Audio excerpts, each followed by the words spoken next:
Today we're reading Acts 21, verses 27 through 40. When the 7 days were almost ended, the Jews which were of Asia, when they saw him in the temple, stirred up all the people and laid hands on him, crying out, Men of Israel, help! This is the man that teacheth all men everywhere against the people and the law in this place, and further brought Greeks also into the temple and hath polluted this holy place. For they had seen before with him in the city of Trophimus an Ephesian, whom they supposed that Paul had brought into the temple. And all the city was moved, and the people ran together, and they took Paul and drew him out of the temple, and forthwith the doors were shut.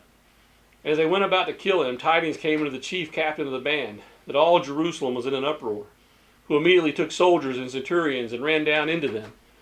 And when they saw the chief captain and the soldiers, they left beating of Paul. Then the chief captain came near, and took him, and commanded him to be bound with 2 chains, and demanded who he was, and what he had done. And some cried one thing, some another, among the multitude. And when he could not know the certainty of the tumult, he commanded him to be carried into the castle. And when he came upon the stairs, so it was, he was borne to the soldiers for the violence of the people. For the multitude of the people followed after, crying, Away with him! And as Paul was to be led into the castle, he said to the chief captain, May I speak unto thee? Who said, Canst thou speak Greek? Art not thou that Egyptian, which before these days made us an uproar, and led us out into the wilderness 4,000 men that were murderers?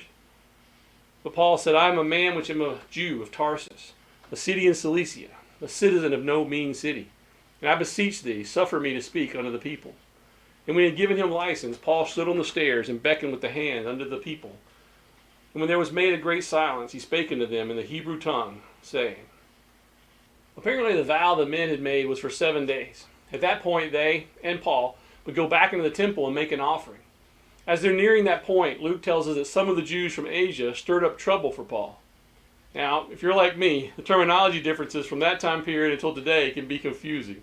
The area referred to here as Asia is the area to the west of Galatia.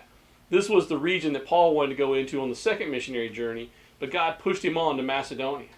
It includes cities like Miletus and Mysia. But it also included Ephesus, where Paul spent several years. So the non-Christian Jews from those areas were still looking to cause trouble for Paul, even here in Jerusalem. Many of them there, no doubt, for the festival.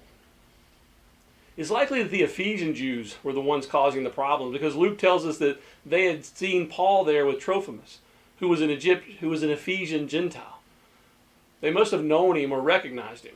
In any case, they accused Paul of taking Gentiles into the inner part of the temple, an accusation made based on an assumption and not based on fact.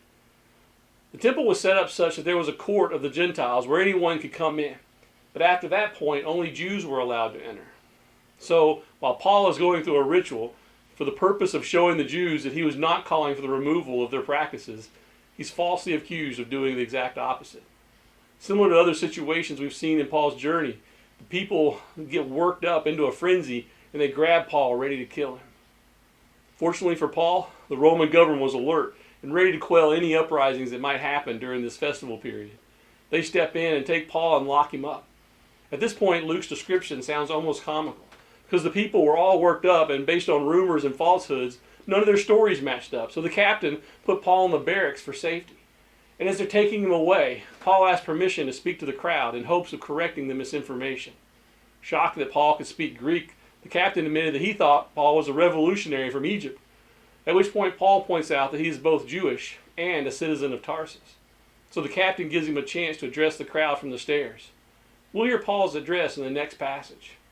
But notice this. Do you see how God is using the Roman government to do his work? The Roman government was not Christian. In fact, the Roman government would persecute Christians relentlessly years after this incident. But God, he can use whatever he chooses to accomplish his will.